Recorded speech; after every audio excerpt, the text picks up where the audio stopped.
the cosmos of a world of jewelry, subjects are as various and diverse as the galaxies that gravitate together in the jewelry planetary system that GemGeneve's has built.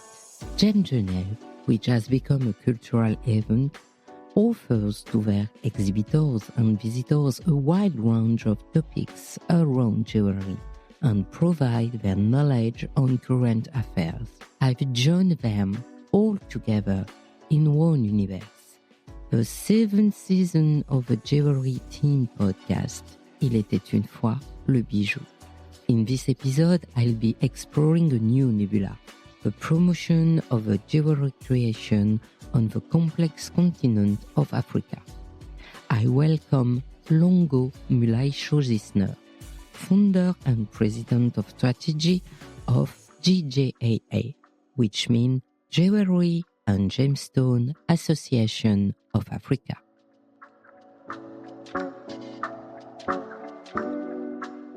Hello, Longo. Hello, Ed. When you are thinking about this association? So in 2013, I lost my dad in July 2013, and he was a great inspiration to me. And by chance, I don't know how, I started beading jewelry as a hobby. And then the more I got into it, the more I wanted to know more about this exciting industry. And I would go online to online retailers on eBay to source beads. And one day I said to myself, why am I doing this when I come from Zambia? What is the Zambian industry like? And that was my light bulb moment. And fast forward, I went to Zambia and started meeting different people in the industry. And I found it was a very fractured industry. There was no clear supply chain, at least from my perspective. And I met up with another Zambian lady, Dr. Anayawa Nyambe. And together we started the Jewelry and Gemstone Association of Zambia.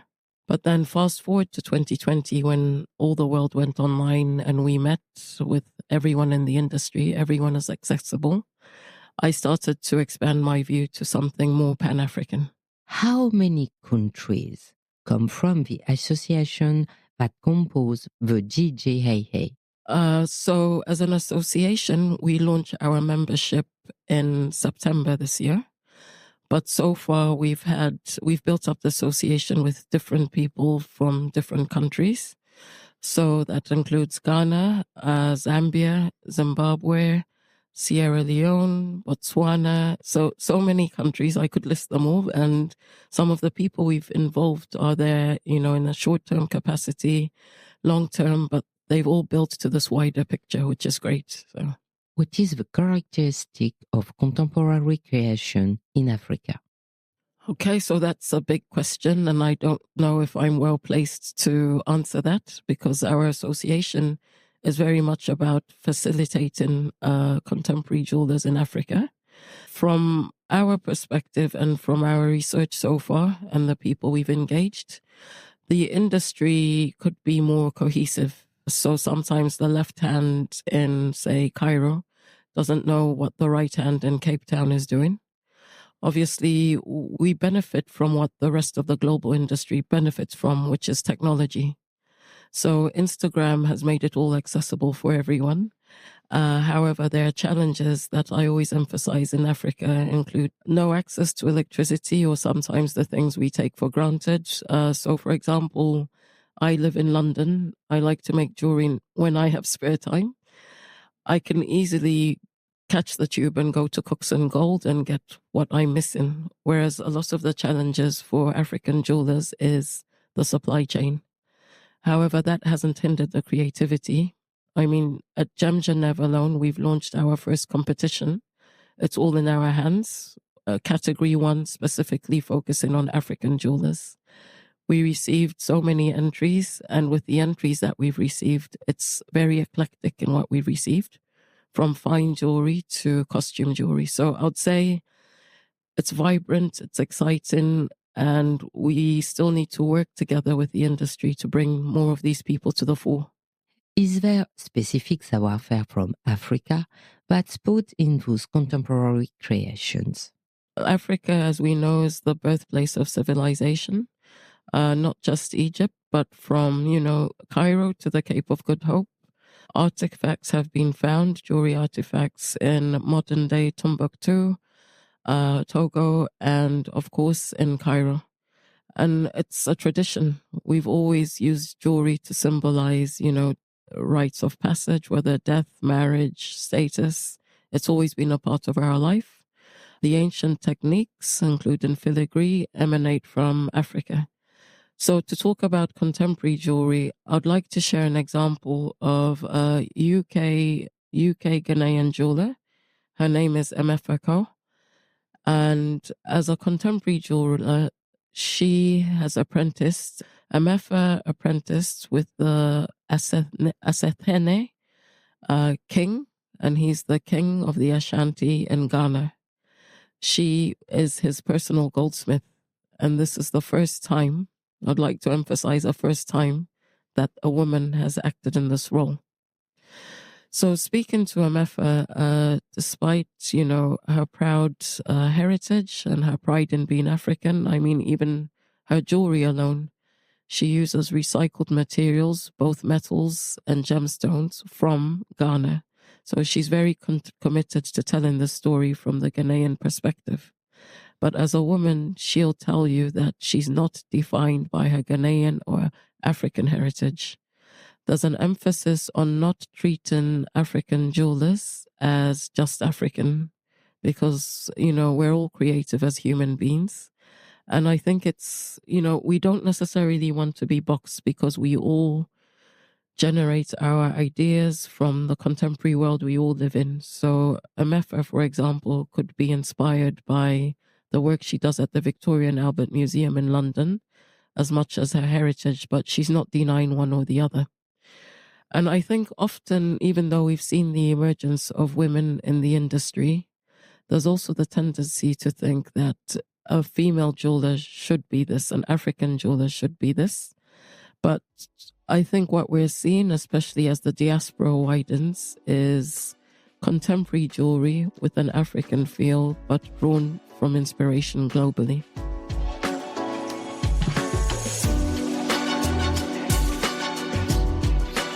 Your association is composed by many other associations.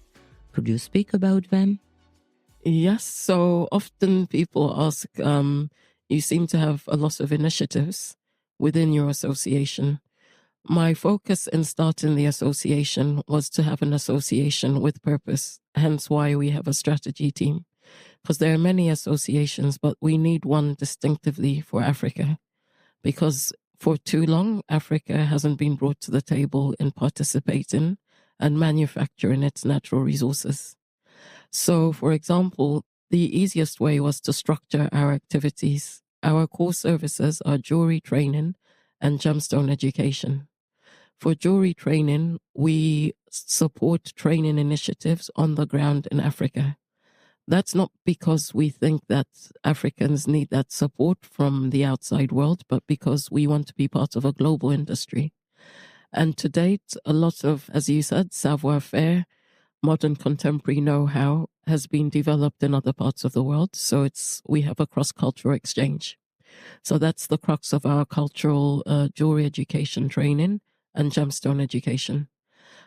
We also have, as an association with a focus on economic transformation, through working with the African Center for Economic Transformation, a focus on ensuring that jewelers are not, and gemstone professionals are not working in a vacuum, but are also working in ways that we can support to improve their livelihoods. So it's basically, in summary, economic transformation through enhanced capacity building. And then we obviously have fun initiatives like It's All in Our Hands, because that acts as a vehicle to bring Africans to the table with a focus exclusively on them. And that was the crux of this competition. So, yes. So when you say associations within associations, it's more initiatives that make up who we are as JGAA. I notice you really want to help the women through your association. Can you speak about that? Yes. And to be honest, I think that it was just by chance. And obviously, the more research we did, like the examples I gave you with women being first all these centuries on, it became something dear to me. The dearest thing to me personally was meeting a lady called Michelle Schultz, who runs a school in Solwezi, Zambia. The school is for vulnerable women who are now survivors, and it's a CSR initiative of one of the leading minds, Kansanshi Mine First Quantum. I was touched initially by the story of them using the raw copper, the offcuts, for jewelry training. So that was the first start of jewelry manufacture from the source. And I think you can't get any more purer than extracting this metal at the source. And the story gets even more beautiful because then this copper is put in the hands of these vulnerable women to create and have a second chance from the trauma that they faced. And when you meet these women, so for example, they're all under 30, yet they've had the most traumatic experiences. And in February this year, I went to Solwezi with Kelvin Burke of K2 Academy London to work with these girls. And it's an experience once you have and visit that workshop that never leaves you, because these women are the most dignified women you meet. You want to support them. They're creative. They don't want to be pitied. And I think there's power in supporting women. Working with the African Center of Economic Transformation, who inform our research on the African continent, African women make up a large proportion of Africa's informal economy. If this was captured formally, it would make a difference and show that, in Karen's words, women really wield the power.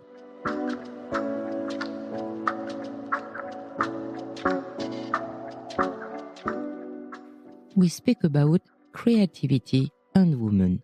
Those sustainability and traceability are subjects for you. Yes. So as we know in our industry, we're always talking about sustainability, responsibility, clear supply chain. As I mentioned, to use the Nsanchi example, I think you don't get a purer example of people working with what I term the rainbow beneath our feet. We can source the copper from the mine that these women work with.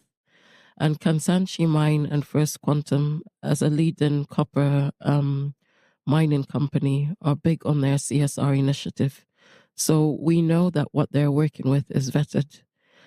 In the wider industry, it's been interesting for me to work with experts such as Stuart Poole, who's a leading gem educator, and he's part of the Moyo Gems initiative. So he provides our association with a background on the issues that we consider on sustainability and responsibility. And this will come as a surprise to you, but we've actually recorded a podcast on this topic with Stuart Poole, where I interview him and we discuss what responsibility means. So there are obvious questions that you need to ask, especially where you're dealing with artisanal miners. For example, what conditions are they working in? Where is this mine located? A lot of responsibility is down to research. We all have the knowledge and it's down to us to research. And responsibility also in the wider sense goes beyond greenwashing. It's really just paying attention and researching the source, because I always say there's no substitute for reading and knowledge. And also in that sense, we've also partnered with the Jewelers Vigilance Committee of New York, which is basically the industry watchdog on legal and ethical compliance. And through them, as an association, where we have queries on what responsibility means in terms of how we interact even with the jewelers that we work with. To show the new contemporary jewelry, you create a competition. Can you talk about the competition and introduce the different artists? Yes, I can.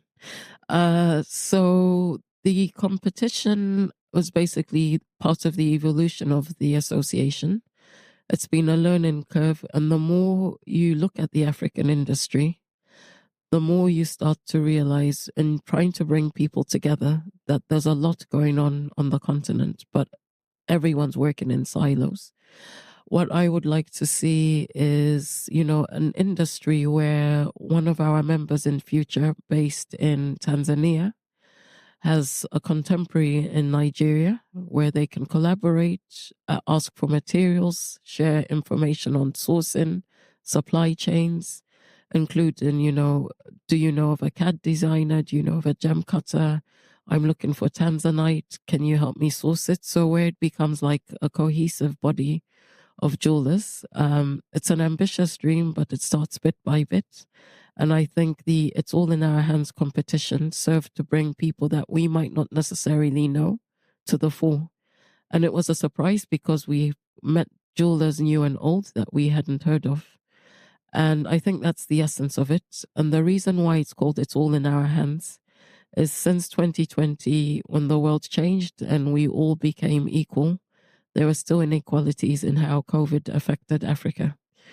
But what grew was a global conscious, especially in our industry, of who was doing what, because usually the people that would go to Africa to buy gemstones from these miners were not in a position to, which meant these miners had to, especially the artisanal miners, they had to find innovative ways for their gems to be sold, and that's their livelihood. So it brought up all these questions. And there was an increased focus on jewelers of African descent, not only on the continent, but in the wider diaspora. And why I called the competition It's All in Our Hands, it was, look, the world is listening. We've often felt that our voice hasn't been heard. We've found great support in the global industry. I keep emphasizing the support of Dr. Gaetano Cavalieri of the World Jewellery Confederation, because he has been instrumental in gathering us together, given us a platform that we wouldn't have had otherwise to start. And I've said, we've got all this support from many partners. It is now all in our hands to define and start to shape our industry. So that's the premise of this competition.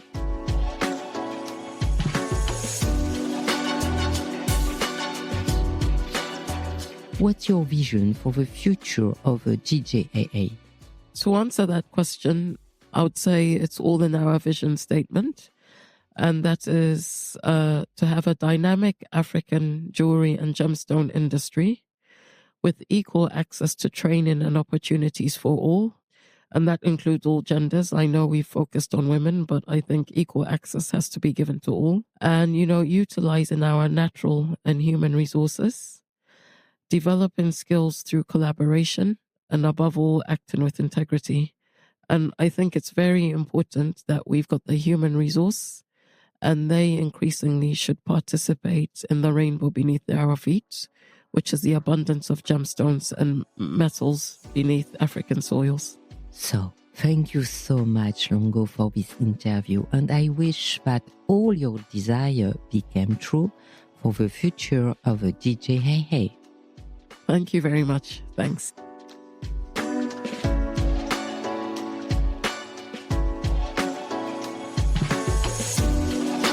Thank you for listening. I'm Anne Desmarais de Joton, and I give a voice to jewelry every Sunday. And if you want to give a voice to your jewelry and brand, I would be delighted to help you create your own dedicated podcast or welcome you as a partner in my native podcast. I will appreciate your support. If you enjoy the podcast, please encourage me with a like, a rating, or comment on Spotify and Apple Podcasts, and please share it on your social media. See you next month on this podcast, and in the meantime on the Le Bijou comme un bisou podcast, alternating with Brilliant podcast.